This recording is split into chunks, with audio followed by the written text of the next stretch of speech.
Hey, good to see you, Jeff. How's it going? Fantastic, Courtney. Well, I'm Courtney Twiss, one of your hosts, along with Jeff Sutherlin. I'm out here in Cali. Jeff's in the what I hear super hot heat of Arizona right now. How's the weather? Like hell, 107 degrees. 107 It's degrees. per- And here we are still in early spring. Woo! yeah. I can tell you that heat is kind of what we're experiencing right now with this whole battle of the brokerages, Redfin and Compass, coming soon versus not coming soon. Do we need MLSs? Do we not need MLSs?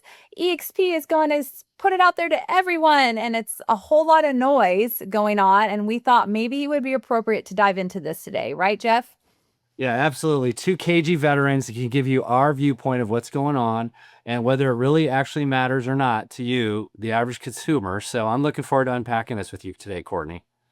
Yeah, me too. I mean, kind of like you said, this is just our opinions and our interpretations of what we're seeing going on. But I can tell you, every time I get into Instagram, it's like another reel with some super catchy hook that seems very intriguing and kind of scary. A lot of scary stuff going on. And agents in my organization are DMing me and texting me and asking, what does this mean? And it's a little bit confusing, I think, for people. There's been a lot of change and a lot of noise. It is very confusing considering, the average agent out there is just trying to take care of their clients, trying to market the property as best as they can. And in many cases, most cases, I'm arguing what you could probably be doing coming soon already. So a lot of agents are doing that as we speak. In fact, aren't you doing that right now, Courtney, with your listings in some cases? Yeah, so for me currently it's business as usual. I'm part of a couple MLSs, but my main one is CRMLS, which is one of the largest ones in California. And coming soons have been allowed for years. There's a little bit of caveats around that, of course. And I think the maximum that you can have it on there is coming soon is 21 days. However, it's definitely a tactic that I've utilized for many of our listings as like a tease, and you just put some of the information out as you're getting the listing ready to launch. And so, yeah, I had one last week. It went live over the weekend. So for me personally, it's business as usual. I don't really see any of these potential changes with these mergers or keeping exclusive or non-exclusive impacting my business really in any way currently. And before we unpack all that, is there ever a time, Courtney, where you think it's not the best thing to do a coming soon or coming soons? When do you do them and when do you not do them? I will often do them if I have, for me, number one, do I at least have some photos that look good, right? I want to have a good photo at least for my coming soon, but I'm trying to get most of my listings, the ones that are on board with it, to do inspections prior to going live. So that way it's just like another enticement to these buyers that see my listings. Oh, here comes a home that's ready to go. And I'm doing a more of a extensive launch. So by the time my listing hits the market, I have inspections done. I have a website built for it using Lovable with a cool landing page. I have a reel and whole social media campaign that targets a certain audience based off what I've found with AI, and it's kind of ready to go. So I use that coming soon as like a tease of like a little sneak peek, take a look at what's coming up the pipe. That way I can promote it legally on my social media. Yep. That's kind of what I do too. I typically use them when I think that the home needs some TLC, some repairs, maybe sometimes for some pre-inspections. I like to kind of make everything converge to the opening weekend. And in many cases, I do coming soons because I'll get the hype out there with limited information. It's kind of it gets people intrigued about what's coming. I don't give them the whole story, but I give them just enough to wet their whistle. Right. And so in some cases, I think they're awesome. In some cases, we're ready to go. We know we're going to price at, and we just go with an opening weekend without any coming soon. So I don't think it fits for all properties. I think it's very selective. Yeah, I agree. And from my understanding, there are some MLSs out there that don't allow coming soon. So I could see where if they work maybe or if they're with Compass or I guess now Anywhere, since they're all one big company, that some of this might potentially could change how they're doing business. But what I'm wondering, so I listened to a podcast, Mike Del Preti's podcast, which I love him. Context, I think is what it's called. And he Yeah. really like dives deep. He's an economist. He's not an actual realtor. So he's very neutral on how he interprets data and stats. And I'm a big stats girl. And he had one of the execs on from Redfin last week. And they were unpacking this new partnership that Redfin, which is also now part of Rocket, they're owned by the same, has launched with Compass. And so the whole point and like the marketing comments that I'm hearing from Compass is this whole idea of exclusivity and having only their listings available that are pre-market for their company, which I think you can legally let someone in your own brokerage know about a listing prior to it coming on. But how does that translate to Redfin? Right. And that's the interesting part about it, because even if you work for Compass and Compass is saying, go for it, go put your listings on before they go live on the MLS, these agents in all different markets still have to adhere, at this point at least, to their local MLS guidelines, which vary by region. So I think, in my own opinion, this is not fact, this is just my opinion, that a lot of these MLSs right now are kind of watching this all unfold and just kind of figuring out which direction to go, because do they go down and crack down on some of those that might end up breaking their rules? Do they get together and tweak their rules and make some sort of hybrid or maybe new preview rules around previews or coming soon or what have you? Or are we going to have a very disjointed home buying and selling search where you're having to go to realtor.com and see EXP's preview listings? You're going to go to Zillow and catch KW's preview, and then you're going to go to Redfin and see Compass and Rockets. So I do not think that's the direction we should go as an industry. To me, that's going really backwards. What do you think? Yeah, I mean, it seems like they're trying to protect their listings, right? Like in the case of Compass, they're trying to give exclusive access to people through their portals and such. Because once you hit the MLS, then you have to deal with co-brokering rules within that local MLS. So let's say you're in Phoenix, Courtney, with me, and you've put a coming soon listing on the MLS, and you're with Compass, and I'm with EXP. I have access to that coming soon listing and I can go show it. But as soon as I show it, you have to open it up to everyone else. Right. That's one of the rules in Phoenix. I think that might be a clear cooperation rule across the United States, but you have to show it to everybody else. So the real question is that when or how long is a company like that going to hold their listings? So it's just basically being just marketed by their people, and only people that are working through that channel can see that, right? So, and that's going to be, honestly, every one of these companies is trying to also do this for recruiting. They want to recruit agents, right? They want to recruit agents that believe this is the right way to go.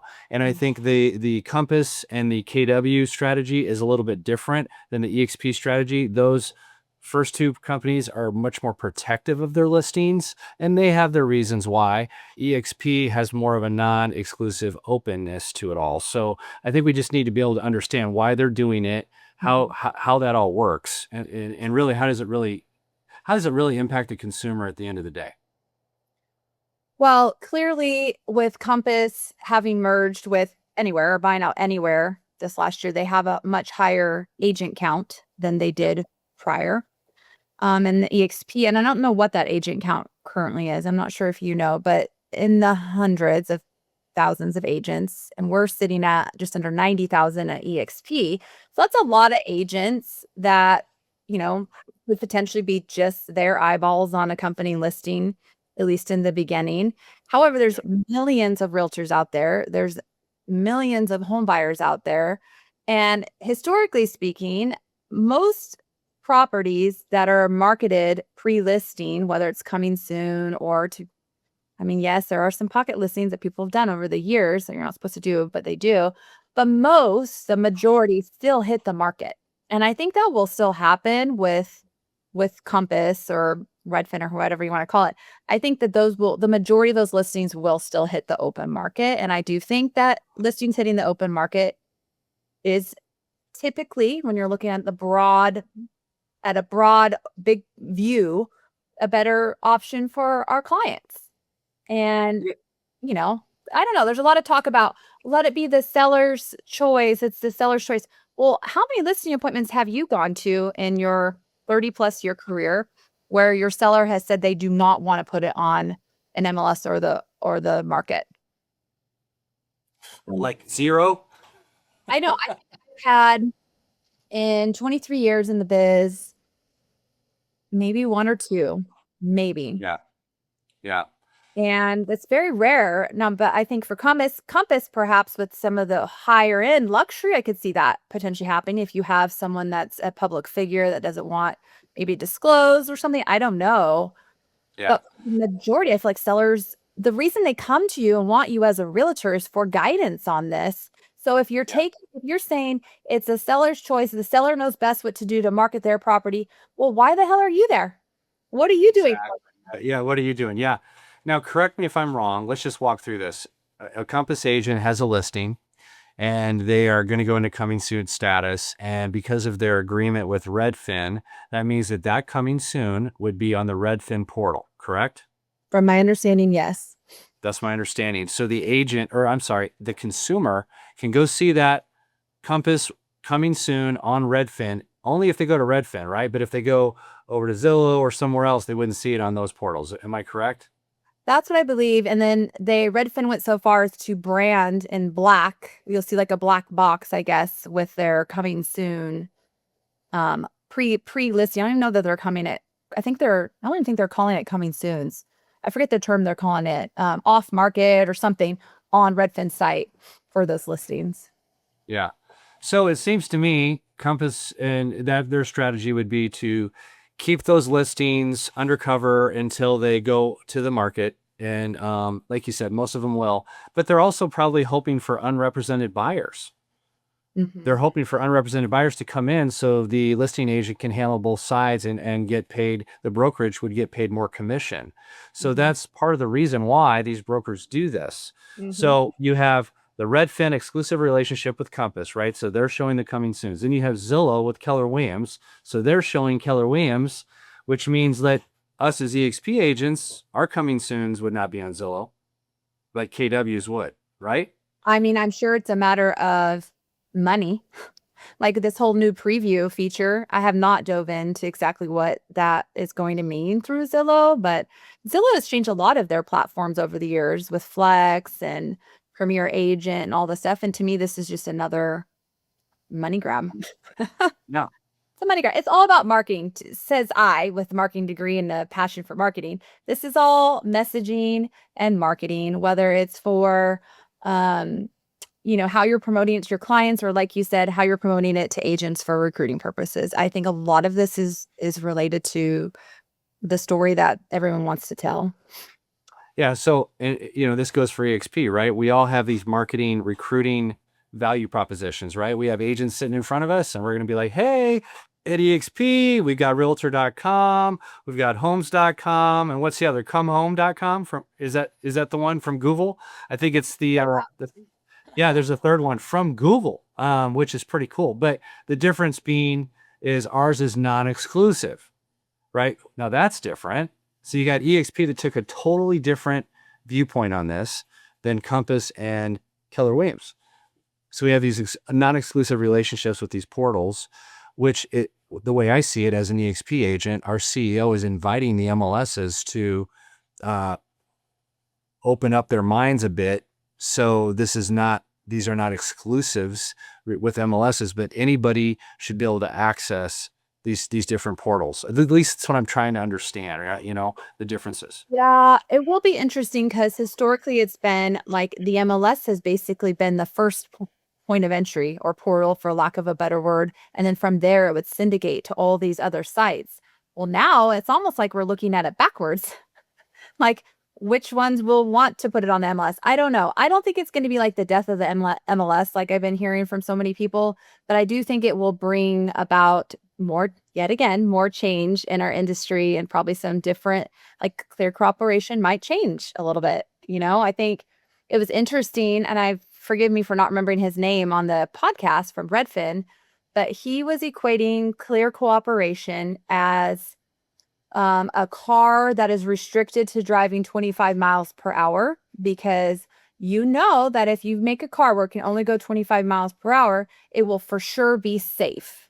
And in their minds, that's the way they were looking at clear cooperation, that it is something that they did for a safety measure that was maybe a little excessive and extreme, was what he said, at least my interpretation on this Mike DePretti podcast, which I thought was an interesting comment. So he thought it was too conservative. Is Yes, that the idea? absolutely. Yep. Wow, that's interesting. So, Mhm. I mean, at the end of the day, whether you go coming soon, or you just go a straight active listing, Mhm. doesn't it really have to do with your pricing? And when you do hit the market, as many channels as possible, right? I mean, my opinion as a listing agent, I'm like, I want to carpet bomb the world and have maximum exposure everywhere, right? I don't want to make any assumptions about who's looking at the house. I want to get it out there as many outlets as possible. But um, at least that's been my thought process over the years. So to me, it's especially in a market. Well, in Phoenix right now, we're in kind of a flat market, and if you overprice something, well, same in California, it's Yeah. going to sit. It's going Yeah. to sit. So if it's coming soon and it's overpriced, it doesn't help much. Um, Agree. Yeah, I mean, it does come down to the pricing and the marketing versus more than anything of who sees it. It still has to be a good listing that's priced appropriately. so what should a seller be asking agents nowadays when it comes to marketing, Courtney? Well, I did have a seller ask me, will this be listed on the open market just this last week? I'm sure from hearing some of the stuff on the news. And I said, yes, it absolutely will be. So, I mean, I think that's just gonna be part of our listing presentation is who you're gonna be marketing it to. And to actually, if you're thinking about it, at least on California contracts, it's always been written in the listing agreements if someone wants to have it off market. That's always been a seller choice. For as long as I can remember as a realtor, the seller has always had the choice to exclude it from the MLS or only market it amongst a brokerage. I have just not ever had a seller elect to do so. Yeah. Yeah. Interesting. You know, since the people that are watching this, you may or may not be in our industry, but there's a lot of stuff that goes on in our industry. Like there's a lot of association bashing, I'll call it. We are a member of the National Association of Realtors. I personally believe it's a value-added organization, but a lot of people would argue with me about that. So there's three levels we pay. We pay dues to be an agent, by the way, because as a realtor, we actually are, so we subscribe to the Code of Ethics, which is under the National Association of Realtors banner. So you pay an NAR fee, you pay a state association fee, and in many situations, you pay a local fee. And those associations provide different things. They provide forms, for example. In Arizona, we have our forms, which are continually being revised by attorneys and vetted to protect the consumer public. But it's a fair argument to say that, a lot of people say we don't get enough for what we pay. And I think it's a fair argument. Well, I know. So I can't say that I'm a huge fan of being forced. In my opinion, I feel like I'm forced to be a part of NAR. Like in order to be with my realtor association, you have to be a member. And every year I pay those dues. And of course, it's like right around Christmas, you get hit with the big end of the year bill. And I'm like, what did I actually get out of this? The California Association Realtors, I have most definitely had value out of. One of them being, of course, contracts, like you said. If you have to go buy those yourself, that alone will pay for your membership. And of course, we have very strong lobbyists that are trying to help with some of these housing Yep. bills. And I'm sure there's a lot of that going on with NAR as well. I would just personally like it to be a choice for us realtors if we want to be a part of that rather than it being forced in order to be a member of our local association. And I've always felt that was a little bit weird to me. Yeah, no, I can hear you loud and clear. I'm a big believer in the lobby and the PAC and everything because Washington, we're always fighting for property rights, and that's part of it. And I don't think we see a lot of the stuff that's happening with the lobbyists because a lot of us just don't pay attention to it, and a lot of us don't even donate, honestly. So, but I think there's definitely, I mean, there's a lot of change going on in our industry. I mean, tons. Can you imagine? Since over the last few years, the NAR got sued. We had to come up with new forms. I believe EXP led the way, by the way. We created some of our own forms to make them more consumer centric. to protect consumers more. And now we have other companies that have actually emulated our forms. So I believe this whole, back to the whole thing with this non-exclusive exclusive, I love the way our CEO did this because he wants an open market and he wants maximum exposure. And that's part of the reason he said he'll do these non-exclusive agreements with these portals, because everybody should be doing it. There shouldn't be any, restrictions on companies that want to be able to use these portals. That's the way I see it. I think it also just aligns with our core values as a company. I've only been with EXP a couple years, had my own, as maybe our listeners know or don't know, I had my own brokerage prior to that. And it just like you said, when all the changes came about with having a buyer broker agreement, EXP was all over it. And I was so happy to not be having to figure all this out on my own, like I would have just a short period before that, and explaining it to my company and my team and agents. And they were all over it. And they have a very simplified contract that we use for buyer broker agreements. Additionally, I've noticed that they're ahead of it with our listing agreement, where we now have full transparency on if there is a referral fee. So to my point, to speak more concisely, EXP is all about transparency from top to bottom. And so this just aligns with what I've seen with EXP as a company as a whole. Transparency in what they're paying their agents. It's all out there on what you get on your commission split. It's not like, oh, this agent in my office might be on a 90/10, and this agent might be on an 80/20, and this one's at this, but don't talk about it, which is all over the place.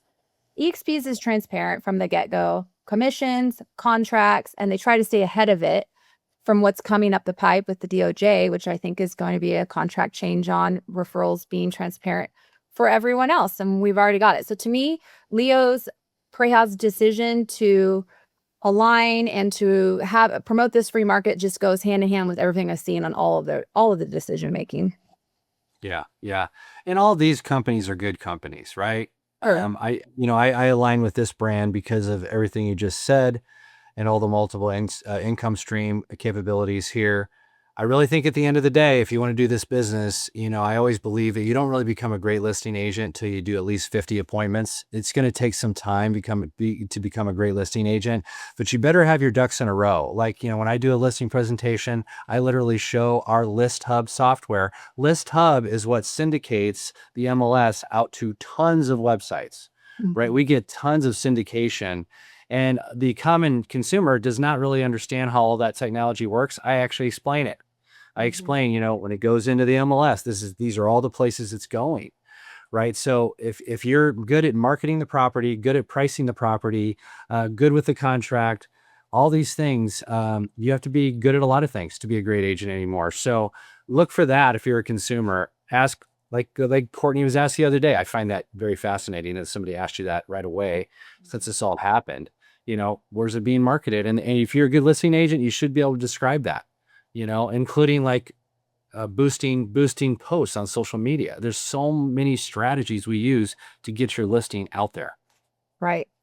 And I guess, thinking as you're talking, a lot of this goes back to our value as a realtor and why people will continue to hire us versus trying to do it themselves, because that's a threat that is real with all this new technology that's coming out, and with AI is there's a lot more data available for our clients. And so we as agents are having to adapt and really make sure that we're showing the appropriate value. And I think all of this that's going on right now is just another way that brokerages are trying to ensure that they have value for their clients and to showcase it as a reason to hire us and not do it yourself. Maybe, I don't know. That's just a thought I have.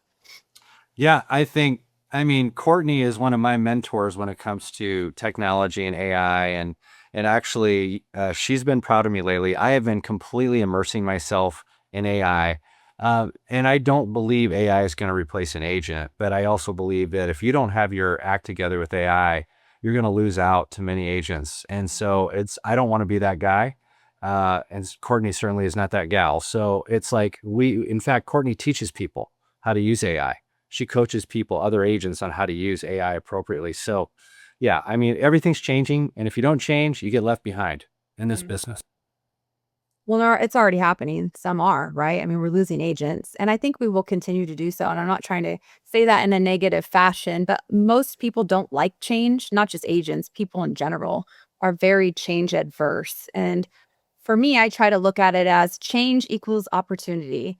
And with all this going on, whether it's AI, whether it's mergers of companies, which I foresee a lot more of that coming up the pipe in the next 5 years. I think a lot of, I don't want to say small ones will be absorbed by big ones, but maybe even more of the big ones coming together. And I think we'll have less brokerages out there. But all of that, I say all that because there's opportunity in that as well, right? If you just stay abreast of it and look for ways that you can set yourself apart from others and better serve your clients and get recognized and be out there, there's room to grow with all of this change that's going on. You definitely can't hide in the sand because it's not going away. You need to be aware of what's happening and know how to speak upon it, educate, in a way to educate your client and your agents. Yeah, if you know an agent that's been around for the last 2 years and they're still around, you should like give them kudos because the last 2 years have been really hard on the average agent, right? I mean, Courtney and I, we're very blessed to be top producers. We've been doing this a long time, but if you're an agent and you're newer and you've made it the last 2, 3 years, kudos to you. There's been tremendous change, tremendous affordability problems. To be a real estate agent nowadays takes a lot of guts and a lot of grit, because you have to work your butt off and you have to be on top of so many things: AI, marketing, new contracts, legal stuff, liability, brokerage, compliance, you name it. It's all of it. It's a full-time career. It's a job. And if people have to treat it as a full-blown business, and if they don't, yikes. Budgeting, it's all there, man. It's a tough road, but if you're playing at your highest game, you can do really well in real estate. It's an awesome career. So Yeah, and to along those point, you brought up full-time job. Well, how many of the millions of agents out there are part-time? Like a lot, right? That have maybe other jobs and they just get this, or they get it because they might want to buy a house themselves and keep their commission, or so they think. And it's like more of a hobby. And I think those are the agents that are going to go by the wayside or continue to fizzle out. And perhaps maybe what will happen from this is that our status will be elevated, right? So there'll be less of us realtors that stick to the market. Will be a higher quality, higher caliber. Maybe our barriers to entry will get a little more difficult, which I think they should, and we become more of a fiduciary, like some of our financial advisors say, for example, or attorneys, which is what I think our role really should be. We're handling hundreds of thousands of dollars for our clients, often of which is their only type of retirement that they have. And for a lot of my clients, or the majority of it, their best way to build wealth. And we just have to take, some hours of classes and go past the test. Well, it's no wonder some agents are not making it and others are thriving. I don't know. We'll see. We'll see what happens. so here's the last question I want to pose to you, Courtney. Let's say you're an independent broker. Mhm. Okay. And you have 5 to 20 agents in your work in your brokerage. You're hearing all this churn in the marketplace. You don't even know where to start. It's so hard to even keep up with all this stuff that's going on. What would you say, in a couple minutes, to that person to lead their people through all this change? What would be some things you would do? Well, number one, when there's change, is to over communicate, right? You just need to stay ahead of it, have conversations with your people, open it up for questions that they might have, and be a good listener, because it might be a little bit scary to people. With change is scary. And I would just say to make sure you're having that open dialogue with them. I think if you already have coming soon options with your local MLS, then it's a little bit of business as usual. And I would just reiterate that. Hey guys, you know what to do. You go out there, you build those relationships with your clients. You keep doing what you do well, and you're going to be okay, and you're going to land on your feet, and we're all going to be fine. This is not going to be the end of our business, and we can all grow together. But I think that would just be as simple as that, right? Just having an open dialogue about it. And or if you're really confused as a leader, go seek out counsel from someone to have a conversation with, a mentor, podcast, something where you can kind of learn some different perspectives on this, where you can create your own opinion on what's going on. Yeah. Makes a lot of sense. Makes a lot of sense, Courtney. Good conversation. Yeah. Well, thanks, Jeff. I don't know. I think we covered pretty much everything we're thinking, or I feel like I spewed. Sorry about that. No, no, No, it's good. It's good. You know, we all are learning through this, going together, doing it together. You know, it's like, so, you know, if you're somebody, you've been listening to us, hit us up. Let's start some dialogue, right? We're all here to help each other, and we really believe in the collab. So Mhm. collaborate with us. We're here to help you. Yeah. So you can reach out to us through our Broker Rehab YouTube channel. Just comment on there and we'll make sure to hit you back. Or you can find us on Instagram with all things Twiss and Jeff Sutherlin. So thank you guys so much for listening. Thanks, everybody.